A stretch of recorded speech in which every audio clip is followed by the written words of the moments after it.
السلام علیکم ورحمۃ اللہ وبرکاتہ۔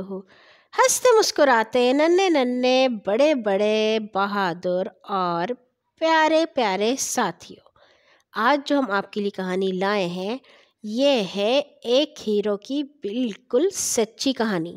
کہانی کا عنوان ہے شیر میسور۔ میسور ایک ریاست کا نام ہے جو کہ انڈیا میں پائی جاتی تھی۔ شاہی خیمے کے قریب ایک اونچے سے درخت پر ایک آدمی پھل توڑ رہا تھا۔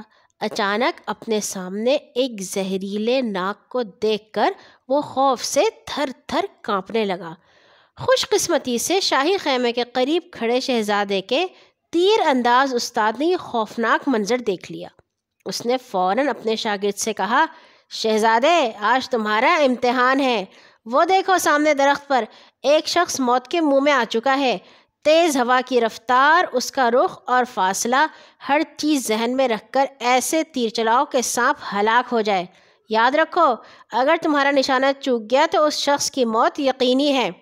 شہزادے نے پوری قوت سے کمان کھینچی، پھر اس میں تھوڑا سا رد و بدل کیا اور سانس روک کر تیر چھوڑ دیا۔ تیر سنسناتا ہوا کمان سے نکلا اور ناک کے پھن سے آر پار ہو گیا۔ شاباش بیٹا، اللہ تجھے نظر بد سے بچائے۔ استاد نے شہزادے کو گلے سے لگا لیا۔ یہ نڈر شہزادہ حاکم میسور حیدر علی کا بیٹا فتح علی ٹیپو تھا۔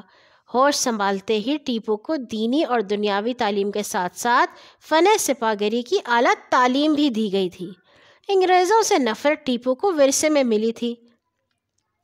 حیدر علی کی وفات کے بعد جب ٹیپو ریاست میسور کا حکمران بنا تو انگریزوں کی نیندیں حرام ہو گئیں۔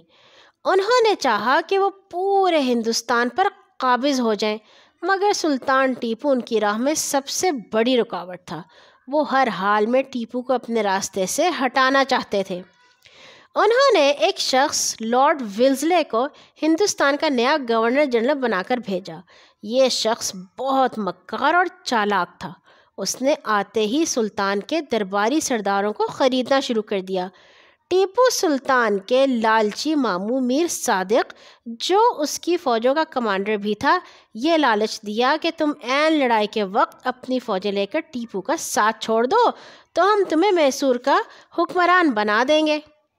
جب کہ ہندو وزیر پورنیا سے کہا، تمہیں اور تمہارے آنے والی نسلوں کو ہمیشہ کے لیے وزیر اعظم کا عہدہ دے دیں گے۔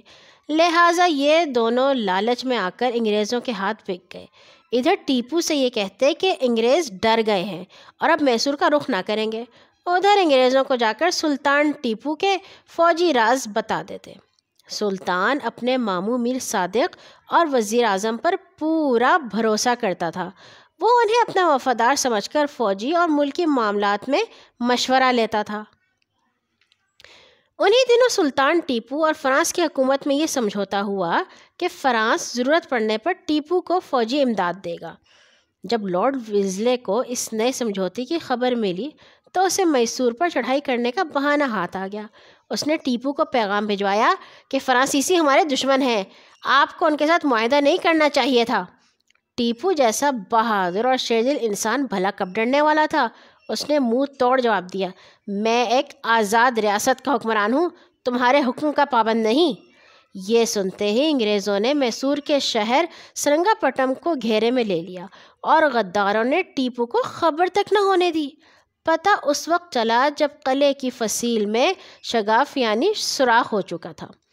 ٹیپو نے ہمت نہ ہاری اور لشکر لے کر تیزی سے انگریزوں کے مقابلے میں آ گیا۔ اس کی فوج کے کئی افسر بھی انگریزوں سے ملے ہوئے تھے۔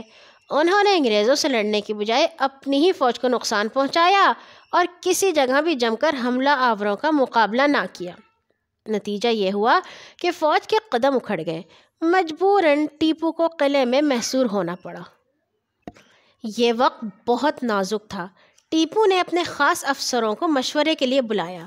اس کی فوج میں فرانسیسی افسر بھی کافی تعداد میں تھے۔